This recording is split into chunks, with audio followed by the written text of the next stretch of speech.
Chicken neck में भारत बिछा रहा है लंबी अंडरग्राउंड रेल लाइन, हिले बांग्लादेश और चीन। दोस्तों, एक ऐसी पतली सी जमीनी पट्टी जो महज 22 किलोमीटर चौड़ी है, लेकिन उस पर भारत के 8 राज्यों की सुरक्षा और करोड़ों लोगों की लाइफलाइन टिकी हुई है। इसे दुनिया सिलीगुड़ी कॉरिडोर या फिर चिकन नेक के नाम से जानती है। जब अरुणाचल प्रदेश को लेकर चीन के साथ तनाव चरम पर है और दूसरी तरफ बांग्लादेश में सत्ता परिवर्तन के बाद समीकरण पूरी तरह से बदल चुके हैं, ठीक ऐसे नाजुक वक्त में भारत ने इस कॉरिडोर को एक अभेद्य किले में बदलने का काम शुरू कर दिया है। और सबसे बड़ी बात यह है कि यह नई रेलवे लाइन ज़मीन पर नहीं बल्कि ज़मीन के अंदर अंडरग्राउंड बिछाई जा रही है।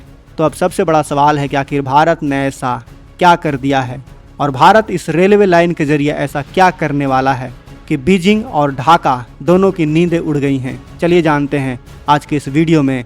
वीडियो को अंत तक देखिएगा। लेकिन वीडियो में आगे बढ़ने से पहले अगर आपको भी भारत की रणनीति पर गर्व होता है, भारत के वैज्ञानिकों का काम पसंद आता है, तो इस वीडियो को लाइक करके कमेंट बॉक्स में जय हिंद जरूर लिखें।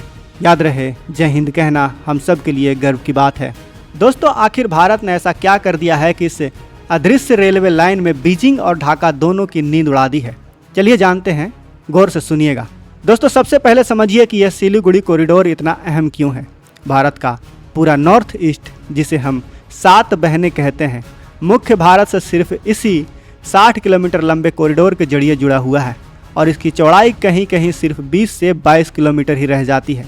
एक तरफ बांग्लादेश है, दूसरी तरफ नेपाल और ऊपर चीन की चुंबी वैली इतनी करीब है कि युद्ध की स्थिति में चीन इस पूरे कॉरिडोर को महज कुछ घंटों में ही ब्लॉक करने की ताकत रखता है। यही वजह है कि यह इलाका भारत के लिए सबसे संवेदनशील रणनीतिक बिंदुओं में गिना जाता है। और अब तक यहाँ 2 बड़ी समस्याएं थीं। पहली थी कंजेशन की, यानी सिविलियन और मिलिट्री दोनों तरह का कार्गो एक ही रास्ते का इस्तेमाल किया करता था, जिससे युद्ध जैसी स्थितियों में सेना का मूवमेंट धीमा पड़ सकता था। दूसरी समस्या थी विजिबिलिटी, यानी सड़कों और पटरियों पर सेना की हर गतिविधि को दुश्मन आसानी से ट्रैक कर सकता था। इन्हीं दोनों खतरे को भांपते हुए भारत सरकार ने अब चौथी रेलवे लाइन को हरी झंडी दे दी है। और यह कोई साधारण प्रोजेक्ट नहीं बल्कि एक बड़ा रणनीतिक कदम माना जा रहा है। दरअसल दोस्तों, इस 60 किलोमीटर लंबे कॉरिडोर के सबसे संवेदनशील 40 किलोमीटर हिस्से में 29 किलोमीटर की लाइन पूरी तरह से अंडरग्राउंड टनल के भीतर बनाई जाएगी। यह टनल सोवोक से रंगपो होते हुए सीधे बागडोगरा एयरबेस तक जाएगी। जमीन के नीचे से गुजरने वाली यह लाइन दुश्मन की सैटेलाइट और जासूसी कैमरों की पहुंच से पूरी तरह से बाहर रहेगी। यानी भारत की सेना और हथियारों का मूवमेंट अब दुश्मन की निगाहों से पूरी तरह से छुपा हुआ रहेगा। और अब इसीलिए इस प्रोजेक्ट के तकनीकी पहलुओं को भी समझ लीजिए। पहला है ट्रैक्शन पावर बैकबोन, जिससे बिजली की सप्लाई कभी नहीं टूटेगी और इलेक्ट्रिक ट्रेनें 24 घंटे चलती रहेंगी।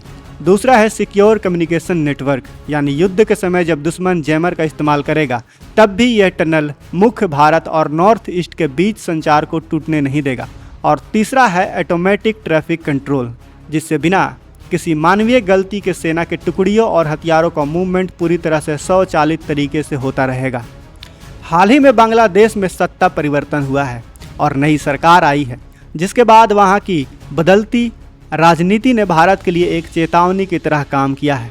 इससे पहले वहां के एक सलाहकार का बयान भी आया था कि भारत के 7 राज्य लैंड लॉक्ड हैं, जो अपने आप में एक बड़ा संकेत था। चीन और बांग्लादेश के बीच बढ़ती नज़दीकियों को देखते हुए भारत को समझ में आ गया कि अब किसी और देश पर निर्भर रहने का जोखिम नहीं लिया जा सकता। और यही वजह है कि भारत अपनी बॉर्डर कनेक्टिविटी को इतनी तेजी से मजबूत कर रहा है।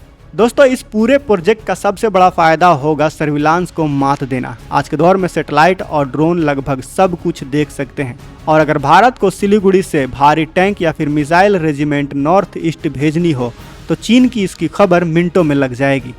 लेकिन अंडरग्राउंड रेलवे का मतलब है पूरी तरह से अदृश्य मूवमेंट। बागडोगरा एक ड्यूअल यूज एयरपोर्ट है, सिविल और मिलिट्री दोनों के लिए। और जब यह रेलवे लाइन सीधे एयरबेस और आर्मी के कैंटोनमेंट से जुड़ जाएगी तो एयरफोर्स, आर्मी और रेलवे के बीच एक ऐसा मल्टी मॉडल सिंक तैयार होगा कि चीन को पता चले बिना ही भारत की मारक क्षमता सीधे बॉर्डर तक पहुंच जाएगी। दोस्तों, सबसे बड़ी बात यह है कि इस बार भारत सरकार देरी के मूड में बिल्कुल भी नहीं है। फरवरी 2026 तक अंडरग्राउंड ट्रैक्स की पूरी प्लानिंग तैयार हो गई थी। अगस्त 2026 तक चौथी लाइन को अप्रूवल भी मिल चुका है और अप्रैल 2027 तक न्यू जलपाईगुड़ी स्टेशन के अपग्रेडेशन का लक्ष्य रखा गया है। इसके साथ ही नॉर्थ ईस्ट फ्रंटियर रीजन में 100% इलेक्ट्रिफिकेशन का काम भी लगभग पूरा हो चुका है, जिसका मतलब यह है कि आने वाले समय में वंदे भारत जैसी सेमी हाई स्पीड ट्रेनें भी दिल्ली को नॉर्थ ईस्ट से और तेज़ी से जोड़ सकेंगी। और इसीलिए कहा जा रहा है कि भारत का यह कदम सिर्फ इंफ्रास्ट्रक्चर प्रोजेक्ट नहीं, यह बहुत बड़ा रणनीतिक परियोजना है जो यह बताता है कि अब भारत अपनी संप्रभुता के साथ कभी समझौता नहीं करेगा। तो दोस्तों, भारत के इस मास्टर स्ट्रोक पर आपका क्या कहना है? अगर आपको भी भारत की इस रणनीतिक सूझबूझ पर गर्व हुआ हो तो वीडियो को लाइक करें, अपने दोस्तों और परिवार के साथ शेयर करें। और अगर अभी तक इस चैनल को आपने सब्सक्राइब नहीं किया है तो इस चैनल को सब्सक्राइब करके बगल में जो बेल आइकन का बटन है उस पर ऑल पर भी क्लिक कर लें। मिलते हैं अगले वीडियो में। जय हिंद, जय भारत।